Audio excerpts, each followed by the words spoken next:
Mes sœurs, mes frères, bienvenue en cette méditation sur les textes de ce jour, ce samedi 17 juin 2023, en cette solennité du cœur immaculé de Marie. Les textes de ce jour ont pour objet donc le cœur immaculé de Marie, qui est notre solennité. Marie a toujours été à l'écoute de Dieu. Et cela dès l'annonce de l'ange Gabriel, lui disant qu'elle donnera naissance au Messie. Mais on peut imaginer que Marie écoutait Dieu dans sa prime jeunesse bien avant le message de l'ange. Nous avons fêté le Sacré-Cœur de Jésus hier. Le cœur de Marie a toujours été associé au cœur de Jésus. Car Marie, ayant l'habitude d'écouter Dieu, médite aussi les paroles de son Fils, un peu comme une mère étonnée et touchée par son enfant, par sa maturité et son intelligence, mais aussi comme une mère qui sent bien que son fils lui échappe et qu'il est d'une autre nature qu'elle. Écoutez ce que dit l'Évangile. Sa mère gardait dans son cœur tous ces événements. Comme aux noces de Cana où Jésus commença son ministère public, Marie médite les paroles et les gestes de Jésus.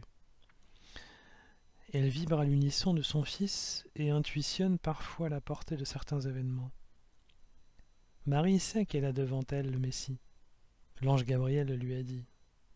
Mais il lui reste maintenant à constater, jour après jour, la véracité de cette annonce. Et chaque événement est une preuve discrète de la vocation de son Fils et de sa vocation de mère de Dieu aussi. Cela a dû la troubler bien souvent, non seulement pour son Fils, mais aussi pour elle-même. N'a-t-elle pas exulté de joie dans un merveilleux cantique juste après la confirmation de sa grossesse par sa cousine Élisabeth, dont l'enfant Jean-Baptiste a tressailli en la voyant ? Elle qui, peut-être, en son fort intérieur, devait trouver cette annonce bien étonnante. Elle en a eu la confirmation radicale à cet instant précis et peut enfin se projeter dans l'avenir. Elle qui ne vivait que dans le présent de cette annonce. Elle sait alors qu'elle sera celle qui donnera au monde une autre direction après Ève. Elle, Marie, une fille juive si réglée, si fidèle et si humble. Elle a été honorée d'un immense regard par Dieu le Père, avec le Saint-Esprit qui vit en elle. Marie a dû aussi connaître ensuite bien des moments d'étonnement et de grande joie devant la sagesse et la profondeur de son Fils Jésus. Mais elle a dû aussi ressentir bon nombre de frémissements intérieurs quand elle entrevoyait certainement la mort de son Fils. Quand Jésus allait à 12 ans chez son Père, comme dit l'Évangile, au temple de Jérusalem, à un âge où certaines choses graves se comprennent, n'a-t-il pas eu la révélation de son destin par son Père, à savoir qu'il devait mourir puis ressusciter pour le salut de l'humanité ? Cela, Marie devait le sentir, et Jésus lui en a peut-être même parlé. Ainsi, les cœurs de Marie et de Jésus ont toujours été associés. Ils se comprenaient souvent sans se parler, car tous deux avaient la même vocation de sainteté. Jésus comme fils du Père, et Marie comme conçue sans péché. Ce qu'il y a de fantastique à constater dans l'histoire de l'Église, c'est que l'Immaculée Conception de Marie, le Sacré-Cœur de Jésus et le Cœur Immaculé de Marie ont été très tôt honorés, et très tôt réfléchis par les pères de l'Église et les docteurs de l'Église qui ont suivi, avant leur popularisation largement répandue à partir du XVIIe siècle. Ces solennités montrent bien une forte association entre les cœurs de Jésus et de Marie, car tous deux sont les signes visibles de la puissance de Dieu, qui veut le salut de tous.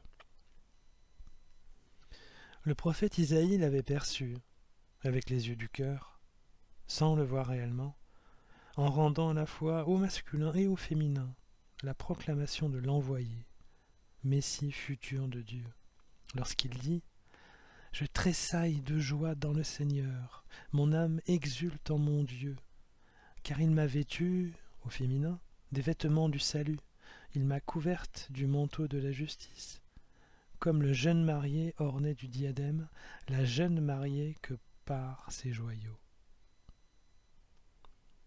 Et lorsque Jésus avait été appelé à faire la lecture du passage du prophète Isaïe à la synagogue, passage qui précède juste celui de ce jour, il annonçait que la parole du prophète s'accomplissait aujourd'hui.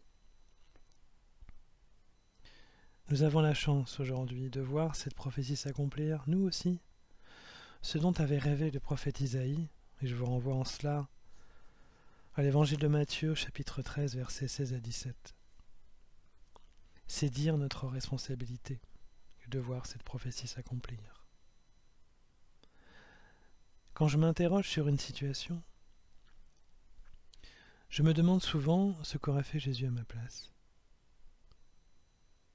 Cela ne manque pas de me plonger rapidement dans une sérénité assez rare, sans pour autant avoir de réponse d'ailleurs, mais je sais que je peux alors avancer de manière sûre.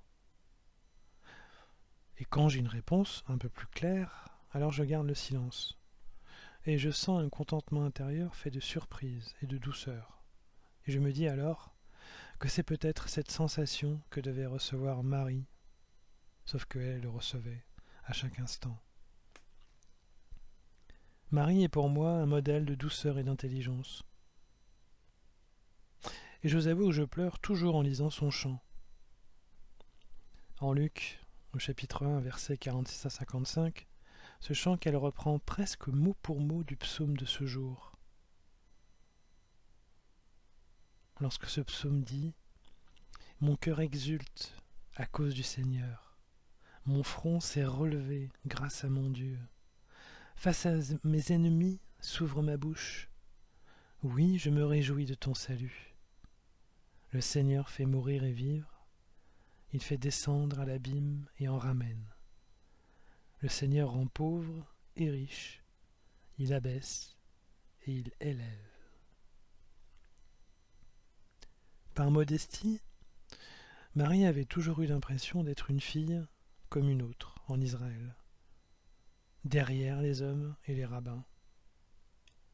Et Dieu lui fait ce cadeau de l'enseigner et même d'abriter en elle le Messie. Quel relèvement et quelle joie! Quel étonnement et quelle fierté intérieure! Alors soyons comme Marie dont le cœur a toujours été à l'unisson de Jésus-Christ et à l'écoute de Dieu. Elle a connu la joie, puis la peine, et enfin le bonheur d'être enlevée en gloire auprès du Père et de son Fils bien-aimé. Ne doutons pas que nous siégerons nous aussi auprès d'elle, notre chère mère, et auprès de notre frère tant aimé. Nous serons réunis en une seule et même famille, dans les bras de notre Père, qui nous tiendra tendrement dans ses bras. Notre bonheur, mes sœurs, mes frères, notre bonheur est déjà complet aujourd'hui de cette perspective céleste. Sachons faire rayonner cette joie pour tous ceux que nous rencontrerons.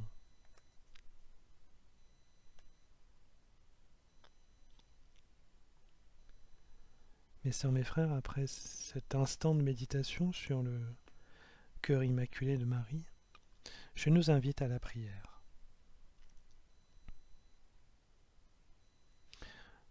Ô Saint-Esprit, rends-moi humble de cœur, afin de te donner en moi un abri, comme Marie. La sagesse que tu lui donnes est la sagesse du Père, transmise à Jésus son Fils. Trinité et Sainte Famille seront toujours unis dans cet amour qui ose tout.